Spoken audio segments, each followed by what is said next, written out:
கங்கை மைந்தரே, யுத்த பூமியில் பிரவேசிப்பதற்கு முன்பாக தம்மை சிரம் தாழ்த்தி வணங்குகின்றேன். உனக்கு வழங்குவதற்கு இந்த பீஷ்மனிடத்தில் ஆசிகள் ஏதுமில்லை அங்கதேசத்தரசே.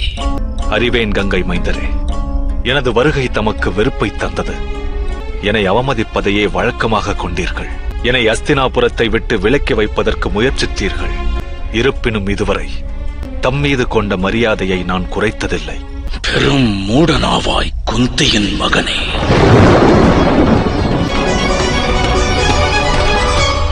அறிவேன், உன் பிறப்பு பற்றிய சிறப்பை முன்பே அறிவேன். பகவான் சூரிய நாராயணனின் வரப்பிரசாதம். 5 பாண்டவருக்கு 6 தலை வழங்க வேண்டிய 6ஆம் தலை. நான் இத்தகவலை பல ஆண்டுகளுக்கு முன்பே அறிவேன் கர்ணா. நீ திவ்யத்துவம்